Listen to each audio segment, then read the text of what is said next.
The fluorescent lights hummed overhead like dying insects, casting everything in the emergency room waiting area in a sickly yellow glow. Mark sat in the hard plastic chair, his hands clasped so tightly his knuckles had gone white. Through the reinforced glass windows, he could see Danny's motionless form on the gurney, tubes snaking from his small body like mechanical umbilical cords. "Mr. Harrison!" Dr. Chen appeared beside him, clipboard in hand, her expression professionally neutral. "We need to discuss the blood transfusion." Mark stood immediately, his 6-foot frame towering over the petite doctor. "Whatever he needs. I'm O-negative, universal donor. Take as much as you need." "That's very generous, but we'll need to run a quick compatibility test first. Standard procedure." She gestured toward a chair next to a mobile phlebotomy cart. Just a small sample. The needle slid into his arm with practiced precision. Mark watched his blood fill the small vial, dark red and ordinary. Nothing special about it, nothing that would suggest his world was about to implode. 20 minutes later, Dr. Chen returned. Her professional mask had slipped slightly, revealing something that looked almost like pity. "Mr. Harrison, I'm afraid your blood isn't compatible with Danny's." "What do you mean?" "I am O-negative. I can donate to anyone. The issue isn't your blood type, it's—" She paused, glancing around the waiting room. "Perhaps we should speak privately." Mark's chest tightened. "Just tell me. The genetic markers indicate that you cannot be Danny's biological father. It's genetically impossible with your blood type and his." The words hit him like physical blows. Mark felt his vision narrow, the edges of his sight darkening as if someone had dimmed the lights. He gripped the back of the chair, his methodical engineer's mind immediately beginning to catalog and analyze. Could there be a mistake? Lab error? "We've run the test twice. I'm very sorry, Mr. Harrison." Mark stared at the floor tiles, counting the small black specks in the institutional beige. 17 in the square directly below his right foot. He'd built his life on precision, on measurable facts and logical outcomes. Diane had been pregnant when they got married 23 years ago. Danny was 22. The math was simple and devastating. Could you put that in writing, the test results?" Dr. Chen's expression softened further. "Of course. I'll have the lab prepare a formal report." Mark nodded, his throat too tight to speak. He signed the consent forms with steady hands, though inside he felt like he was drowning. Each signature felt like signing his own death warrant. The wait stretched on. Danny's surgery was successful, but Mark barely heard the updates. He sat in that same plastic chair, staring at the sealed envelope containing the lab results. The paper felt heavier than it should have, as if it contained the weight of his entire life. His phone buzzed. A text from Diane. "How's Danny? I'm stuck in traffic, but coming as soon as I can." Mark stared at the message, his thumb hovering over the keyboard. He typed, "The doctors say he's not my son." Deleted it. Typed, "Did you know?" Deleted it. Typed, "We need to talk." Deleted it. Finally, he settled on, "He's stable." The 3 dots appeared and disappeared several times before Diane's response came. "Thank God. I'll be there in 20 minutes." Mark stood up, folding the lab report carefully and sliding it into his jacket pocket. His hand trembled slightly as he walked toward the exit, past the reception desk where a young nurse was chatting with a security guard about weekend plans. Normal people living normal lives, blissfully unaware that his had just ended. Outside, the October air was crisp and clean, a stark contrast to the recycled hospital atmosphere. Mark sat in his car, hands gripping the steering wheel, staring at the dashboard clock. 8:47 p.m. He would remember this moment for the rest of his life, the exact minute when everything he thought he knew became a lie. His phone rang. Diane's name appeared on the screen, along with her smiling photo from their anniversary dinner last month. He let it go to voicemail. Mark's house felt different when he returned from the hospital that night. The same beige walls, the same family photos lining the hallway, the same comfortable furniture Diane had chosen. But now it all felt like a museum of deception. He stood in the entryway, his keys still in his hand, studying the framed photograph of Danny's first birthday party. In the picture, Mark was lifting his son high in the air, both of them laughing. He moved through the house methodically, as he did everything else. First, the family room, where their wedding photo sat on the mantel. Diane in white, radiant and 7 months pregnant, though they'd told everyone she was only 4 months along. A small lie, they'd said, for the sake of appearances. In his home office, Mark pulled out the filing cabinet where he kept important documents: birth certificates, medical records, insurance papers, all the bureaucratic evidence of a life lived. He spread Danny's birth certificate on his desk, studying the details with new eyes. Born February 12, 2002. Diane's due date had been March 15th. Another discrepancy he'd never questioned. The computer hummed to life, casting blue light across his face as he opened a new spreadsheet. Mark had always been organized, but now his methodical nature became something else entirely. He created columns: child's name, birth date, conception date, Diane's activities, suspicious behavior. Tommy, their oldest, born 8 months after the wedding. Green eyes, though both Mark and Diane had brown. Mark had always assumed it was a recessive gene from somewhere in the family tree. Now he wondered. Sarah, their middle child, born 3 years later. Musical talent that seemed to come from nowhere. Neither Mark nor Diane could carry a tune, but Sarah had been playing piano by ear since age 4. Mark remembered Diane's pregnancy with Sarah, how she'd joined a book club that met twice a week. Sometimes those meetings ran very late. And Danny, the youngest. Danny, who looked nothing like Mark, who had his mother's delicate features and something else, a jawline that Mark now realized resembled Rick Callahan, Diane's co-worker and frequent companion at company events. Mark opened another browser window and began researching DNA testing companies. He'd need hair samples, something with follicles. The children's hairbrushes would work. He'd kept their baby teeth, a sentimental habit that now served a darker purpose. At 3 a.m., Mark sat, surrounded by 20 years of family photos, arranging them chronologically. The evidence was there once you knew what to look for. Diane's defensive reactions whenever he asked about the children's appearances. Her habit of changing the subject when anyone mentioned genetics or family resemblances.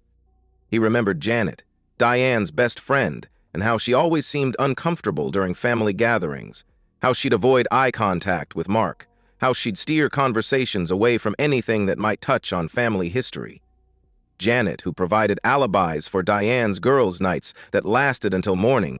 The DNA test kits arrived 3 days later. Mark collected the samples while his family slept, feeling like a criminal in his own home. Hair from brushes, saliva from stored baby teeth, even a few strands from their pillows. He packaged everything with clinical precision, following the instructions exactly. The waiting was the worst part. 2 weeks of pretending everything was normal while his world crumbled in slow motion. Diane seemed different now, though perhaps it was just his new perspective. Her quick explanations for time spent away from home. Her defensive posture when he asked simple questions about her day. The email arrived on a Tuesday morning at 7:42 a.m. Mark was alone in the house, Diane having left early for another client meeting. He opened the attachment with steady hands, though his heart hammered against his ribs. The results were unambiguous. Tommy, 0% probability of paternity. Sarah, 0% probability of paternity. None of them were his children. Mark printed the results, placed them in a manila folder, and labeled it evidence in his neat handwriting. Then he sat in his car in the driveway, staring at the house where he'd lived for 15 years, where he'd raised 3 children who weren't his, where he'd loved a woman who had betrayed him in the most fundamental way possible. His phone buzzed, a text from Diane. "Working late again tonight, don't wait up." Mark stared at the message, then carefully placed his phone on the passenger seat. He had work to do. Mark's background in insurance investigation had taught him that truth was always hiding in plain sight, waiting for someone with the patience to uncover it. His former colleagues had always joked that he could find patterns in chaos, connections that others missed. Now he turned those skills toward his own life with surgical precision. The first surveillance equipment arrived within a week. Tiny cameras disguised as everyday objects. A picture frame, a pen holder, a small clock for the kitchen counter. Mark installed them during his lunch breaks, while Diane was at work and the children were at school. Each device was positioned to capture the most revealing angles of their living spaces. His laptop became mission control. Mark watched the feeds from his office, learning his wife's routines with the dedication of a scientist studying a dangerous specimen. Diane had patterns, habits she'd maintained for years without realizing they were being observed. The affair with Rick Callahan was pathetically obvious once Mark knew what to look for. Phone calls that ended abruptly when Mark entered the room. Text messages that made Diane smile in ways she hadn't smiled at Mark in years. Long lunches that stretched to 3 hours, always with convenient excuses about difficult clients or department meetings. Mark followed her on a Thursday afternoon, maintaining a careful distance in his gray Honda Civic. Diane drove to the Marriott downtown, the same hotel where they'd spent their anniversary 2 years ago. She met Rick in the lobby, and Mark watched through the glass doors as they embraced with the familiarity of long-term lovers. He photographed everything: Rick's license plate, the timestamps of their arrivals and departures, the hotel receipts he found in Rick's trash, evidence of a relationship that had been ongoing for at least 3 years, probably longer. The investigation expanded. Mark discovered that Rick was married to Linda Callahan, an elementary school teacher with 2 young children.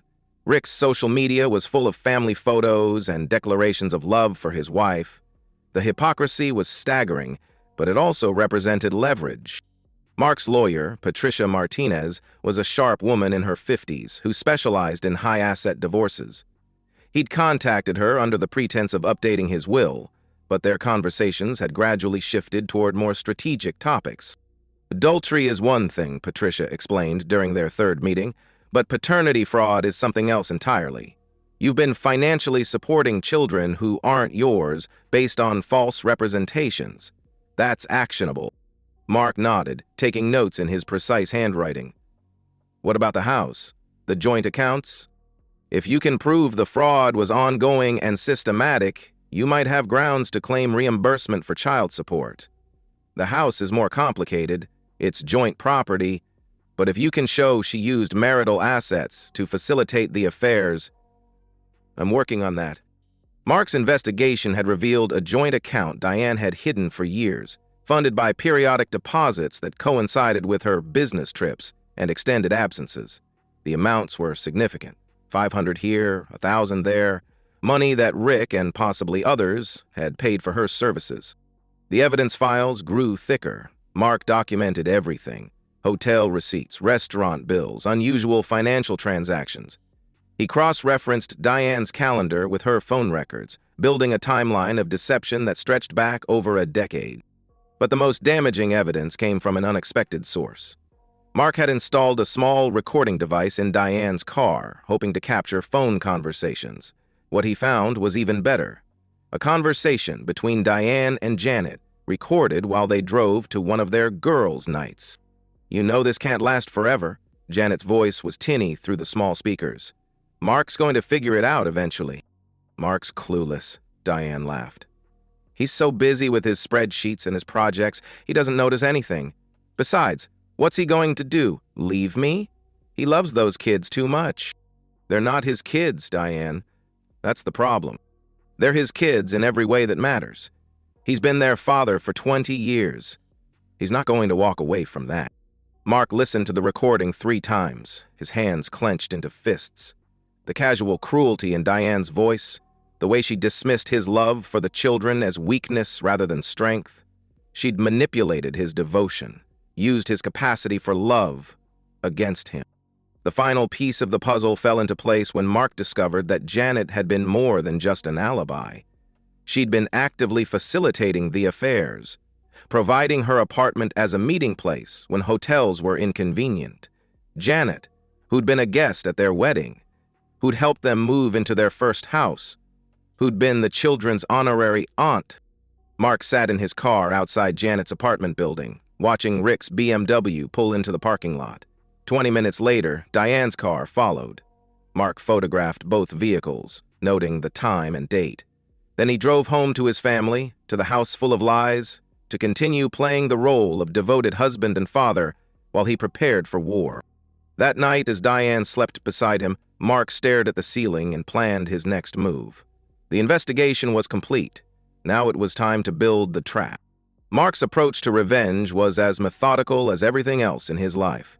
He spread the evidence across his office desk like a general planning a campaign, each document a weapon in his arsenal. The paternity tests, the surveillance photos, the financial records, everything painted a clear picture of systematic betrayal. Patricia Martinez reviewed the evidence with professional admiration. "This is extraordinary work, Mark. I've rarely seen a case this well documented." She flipped through the photographs, pausing at a particularly damning image of Diane and Rick entering the hotel. "You have enough here to destroy her in court." "Court's not enough," Mark said quietly. "I want her to lose everything. The house, the money, the reputation, the friends who helped her, all of it." Patricia raised an eyebrow. "That's a dangerous path, Mark. Revenge can consume you." "I'm already consumed. The question is whether I burn alone or take everyone down with me." Mark's first strategic move was financial. He began quietly transferring assets out of joint accounts, moving money to accounts in his name only, not theft. He was careful about that, but protective repositioning. The house had been purchased with his inheritance from his father, a fact he'd never emphasized but had been careful to document. He updated his will, removing Diane and the children as beneficiaries. The decision about the children had been the hardest.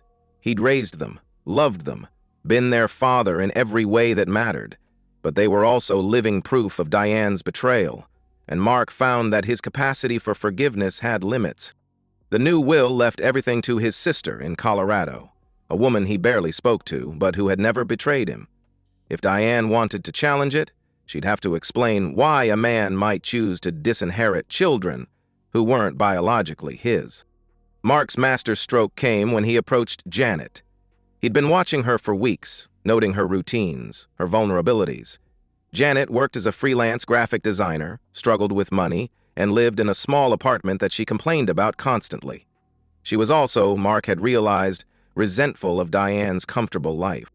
He waited until Jeanette was alone at a coffee shop, grading through work at a corner table. Mark approached carefully, his folder of evidence tucked under his arm. "Janet, I'm sorry to bother you, but I was wondering if we could talk." She looked up, startled. "Mark? What are you doing here?" "I know," he said simply, sitting down across from her. "About Diane. About all of it." Janet's face went pale. "I don't know what you're talking about." Mark opened the folder, sliding a photograph across the table. It showed Janet's apartment building, with Rick and Diane clearly visible entering together. "I have dozens of these. Phone records showing your calls to provide alibis, financial records showing payments you've received for services rendered." Janet stared at the photograph, her hands shaking. "Mark, I can explain." "I don't want explanations. I want your help." The offer he made was simple and devastating. Janet could continue to be Diane's accomplice and go down with her when the truth came out, or she could help Mark execute his plan. In exchange, she would receive the house, all of it, transferred to her name before the divorce proceedings began. Janet had been harboring resentment for years, Mark realized. Resentment at being used as a cover story, at watching Diane live comfortably while she struggled, at being treated as a secondary character in Diane's drama. The offer gave her a chance to become the star of her own story. "She doesn't even respect you," Janet said finally. "She calls you her useful idiot when you're not around. Says you're too boring to suspect anything." Mark felt something cold settle in his chest. "Will you help me? What do you need me to do?" Mark's plan was elegant in its simplicity. He would orchestrate a family dinner for his 45th birthday, a celebration that would become a revelation. Janet would be there, playing her role as the supportive friend, right until the moment when she helped Mark destroy everything.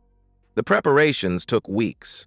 Mark arranged for a private dining room at their favorite restaurant, then changed his mind and decided to host it at home. More intimate, he told Diane. More personal. The truth was, he wanted complete control over the environment. He ordered DNA test kits for public revelation, had the results professionally printed and bound. He prepared legal documents, ensured all assets were protected, and even researched the coastal town where he planned to start his new life. The guest list was carefully curated, the children and their partners. Janet, of course. And as a special surprise, Mark invited Rick and Linda Callahan, telling Rick it was a small gathering to celebrate his birthday, and he'd love to have work colleagues there. Rick, perhaps guilty about his affairs, accepted immediately. Mark purchased a small house on the Oregon coast, a place where nobody knew his history.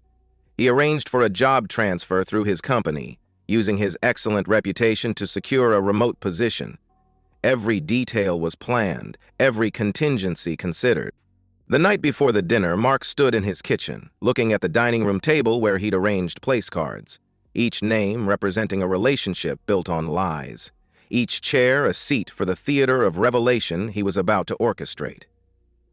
His phone buzzed. A text from Diane. "Thanks for planning this, honey. It means so much to have everyone together." Mark stared at the message, then deleted it without responding. Tomorrow, she would understand exactly what it meant to have everyone together. Mark had always prided himself on his cooking, and tonight he outdid himself. Beef tenderloin with red wine reduction, roasted vegetables, homemade bread that filled the house with warm domestic aromas. If this was to be his last meal as a husband and father, he wanted it to be memorable. The dining room looked perfect. Fresh flowers on the table, his good china, candles flickering in the centerpieces. Under each place setting, he'd positioned a manila envelope, but the envelopes were face down, invisible to the arriving guests. Tommy arrived first with his girlfriend Lisa, carrying a bottle of wine and a wrapped gift. At 23, Tommy was already developing Mark's methodical nature, though he'd inherited his mother's quick temper. They embraced, and Mark felt the familiar pang of loss, not just for the man he'd raised, but for the relationship that was about to end. Sarah came next, her husband David in tow. At 20, she was the artistic one, the dreamer who saw beauty in everything. She'd always been closest to Mark, and her smile when she hugged him nearly broke his resolve. But he'd practiced this moment, steeled himself for what was coming.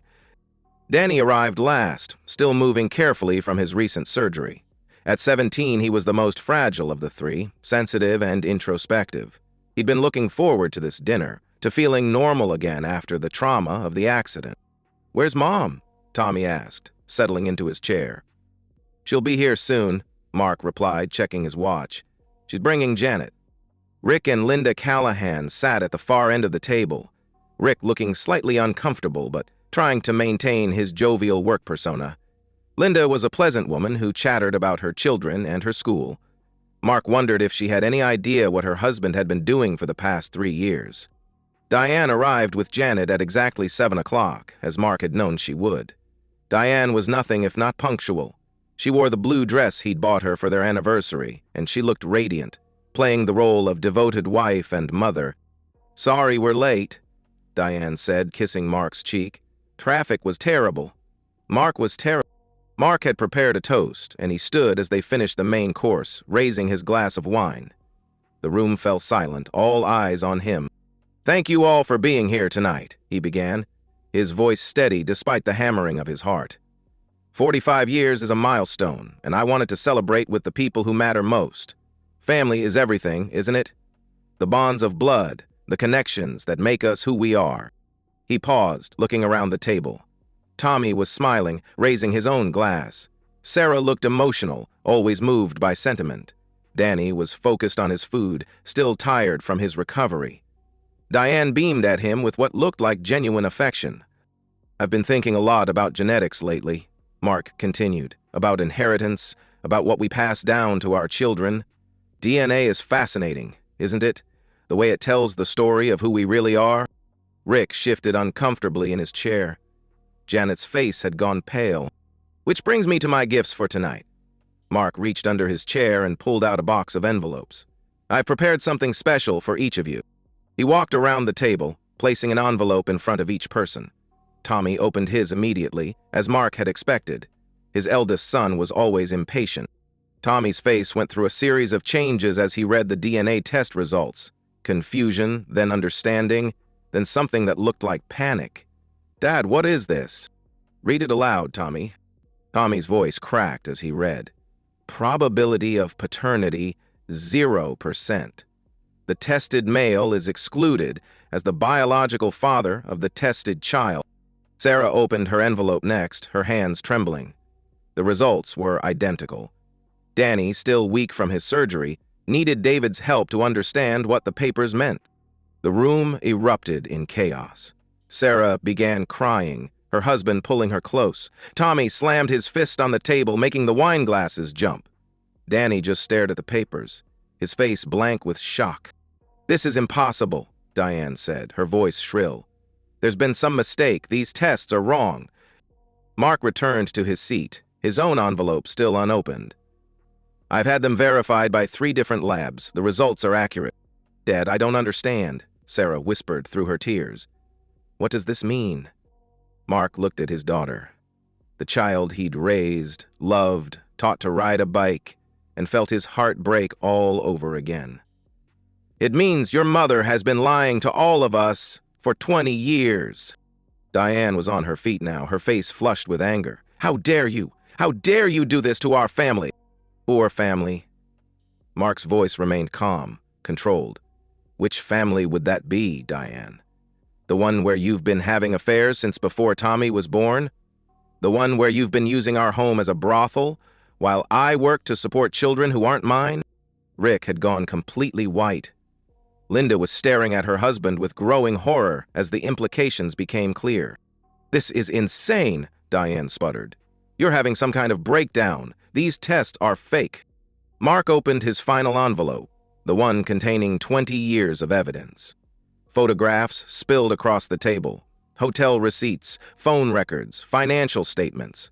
The documentation of a marriage built on systematic deception. "I know about Rick," Mark said quietly. "I know about the others. I know about the apartment Janet let you use. I know about the money you've been hiding. I know everything." Janet hadn't spoken, but she was crying now, her makeup running down her cheeks. Rick was trying to quiet Linda, who had begun asking increasingly sharp questions. "You're all liars," Tommy said, his voice breaking. "All of you. My whole life has been a lie." "Tommy, please." Diane reached for him, but he jerked away. "Don't touch me. I don't even know who you are anymore." Mark stood again, his movements deliberate and calm. "I'm leaving tonight. The house now belongs to Janet. It's already been legally transferred. I'm filing for divorce on Monday, and I'll be seeking restitution for 20 years of fraud." "You can't do this," Diane said, desperation creeping into her voice. "You can't just abandon your children." "They're not my children. You made that very clear." The silence that followed was deafening. Mark walked to the closet and retrieved his suitcase, packed and ready. He'd planned every detail, including his exit. "Anyone who wants to stay in touch can reach me through my lawyer," he said. "Patricia Martinez. Her card is on the kitchen counter." He walked toward the door, then paused and turned back. "Oh, and Diane? The credit cards are canceled. The joint accounts are closed. You'll need to find other arrangements." Mark opened the front door and stepped into the cool night air. Behind him, he could hear the sounds of his family destroying itself, shouting, crying, accusations flying. He walked to his car, placed his suitcase in the trunk, and drove away from the house where he'd lived a lie for 20 years. He didn't look back. The coastal town of Brookings, Oregon, was everything Mark had hoped for. Small, quiet, and populated by people who minded their own business. He'd rented a small apartment overlooking the ocean, and each morning he woke to the sound of waves crashing against the rocks below. It was the first time in years he'd felt truly peaceful. The fallout from his revelation had been swift and devastating. Mark received regular updates from Patricia Martinez, who seemed to take professional pride in the thoroughness of his revenge. Diane had tried to contest the house transfer, but the legal documentation was airtight. She'd been forced to move in with her sister, taking only her personal belongings. Rick Callahan's marriage had imploded within a week. Linda had filed for divorce and custody of their children armed with the evidence Mark had provided. Rick had been quietly terminated from his job. Companies didn't like adultery scandals, especially when they involved co-workers. He'd moved back in with his parents, a 40-year-old man reduced to living in his childhood bedroom. The children's reactions had been varied and painful. Tommy had initially tried to maintain contact, calling Mark several times in the first month. But the conversations were stilted, awkward. How do you talk to the man who raised you when you've just learned he's not your father? Tommy eventually stopped calling. Sarah had been the most devastated. According to Janet, who'd become Mark's unofficial source of information, Sarah had cut off all contact with Diane and was in therapy, trying to process the demolition of her family. She'd written Mark several letters, but he'd returned them unopened. The separation needed to be complete. Danny, still recovering from his surgery, had been hospitalized again when the stress triggered complications. Mark had felt a pang of guilt about that. The boy had been through enough without having his parentage questioned. But Danny was young, resilient. He would recover. Janet had settled into her new role as homeowner with surprising grace. She'd moved into the master bedroom, redecorated according to her own taste, and seemed to be enjoying the reversal of fortune. She'd also become something of a pariah among their former social circle, but that was the price of betrayal. Mark's new life was simple but satisfying. He'd taken a job with a small engineering firm, working on infrastructure projects that felt meaningful. His colleagues knew him as a quiet, competent man who'd relocated after a divorce. They didn't pry, and he didn't elaborate. The apartment was sparse but functional. A bed, a desk, a few books. He'd brought almost nothing from his old life, wanting to start fresh. The only photograph he'd kept was one of himself as a young man, before marriage, before children, before the lies began. He discovered that solitude suited him. He walked the beach most evenings, watching the sunset paint the sky in colors that changed every night. He read books he'd never had time for, cooked simple meals for one, and went to bed early. It was a life stripped of complications, and he found it restorative. The legal proceedings dragged on for months. Diane had hired an aggressive attorney who tried to portray Mark as a man who'd abandoned his family in their hour of need. But the evidence was overwhelming, and eventually her lawyer advised her to settle. The divorce was finalized on a rainy Tuesday in March, exactly 1 year after Danny's accident. Mark felt nothing when Patricia called with the news. No relief, no satisfaction, no closure. Just a quiet acknowledgement that one chapter of his life had ended. Spring arrived early on the Oregon coast. Mark had been living in Brookings for 8 months when the letter arrived. He recognized Sarah's handwriting immediately. She'd always had beautiful penmanship, a skill he'd helped her develop when she was young. He stared at the envelope for a long time before opening it. The letter was brief and devastating. Dear Mark, I know you've been returning my letters, but I'm hoping you'll read this one. I've been in therapy, trying to understand what happened to our family. My therapist says I need to accept that you were a victim too, that what Mom did was wrong in ways I'm still learning to understand. I want you to know that I don't care about biology. You taught me to ride a bike, helped me with my homework, came to every piano recital. You were my father in every way that mattered. You still are. I'm getting married next month. David proposed last week. I know you probably don't want to be involved, but I needed to tell you. I needed you to know that when I think about walking down the aisle, I think about you walking beside me. I love you, Dad, not because of DNA, but because of everything you gave me. If you can find it in your heart to forgive me for being part of Mom's lie, I'd like to try to rebuild our relationship. I understand if you can't, but I had to ask. Your daughter in every way that matters, Sarah? Mark read the letter 3 times, his hands shaking. He walked to his window, staring out at the ocean that had become his refuge. The waves crashed against the rocks with relentless precision, wearing away the stone 1 grain at a time. He thought about the children he'd raised, the love he'd invested in them for 20 years. They hadn't chosen to be born into Diane's web of deception. They'd been victims too, in their own way. Mark sat at his desk and pulled out a piece of paper. He wrote slowly, carefully, choosing each word with the precision that had always defined him.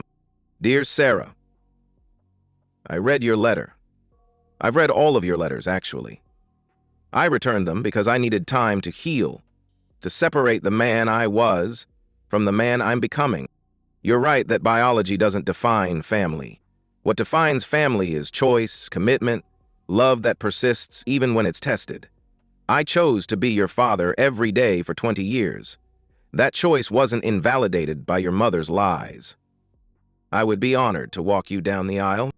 Tell me when and where. I'll be there. Love, Dad. Mark sealed the letter and walked to the post office. The late afternoon sun was painting the clouds in shades of orange and gold, and the ocean breeze carried the scent of salt and possibility. He'd thought his story was about revenge, about justice served and accounts settled. But perhaps it was something else entirely. Perhaps it was about the difference between love that's imposed and love that's chosen. About the truth that real family isn't created by accident or deception, but by the daily decision to show up, to care, to be present. Mark posted the letter and walked home along the beach. The waves continued their eternal work, reshaping the coastline one grain at a time. Change was possible, he realized. Even after 20 years of lies, even after the systematic destruction of everything he'd thought he knew, new things could grow. His phone rang as he climbed the stairs to his apartment. Sarah's name appeared on the screen. Mark answered on the second ring. "Dad?" "Hello, sweetheart," he replied. "You got my letter?" "I did, and I just mailed my response," he replied. Sarah's voice broke as she began to cry. "I thought I'd lost you forever." Mark looked out his window at the ocean, at the horizon where the sky met the water in an endless line of possibility. You can't lose family, Sarah. Real family endures. They talked for an hour, bridging the gap that 20 years of lies had created. When Mark finally hung up, he felt something he hadn't experienced in months. Hope. The story wasn't over. Perhaps it was just beginning. And that's the end of today's story. If you enjoyed it, please give this video a thumbs up and drop a comment below. Your support helps the algorithm push my content further. If you're new to the channel, don't forget to hit that subscribe button. It really helps me keep creating more stories for you. Thanks for watching, and I'll see you in the next one.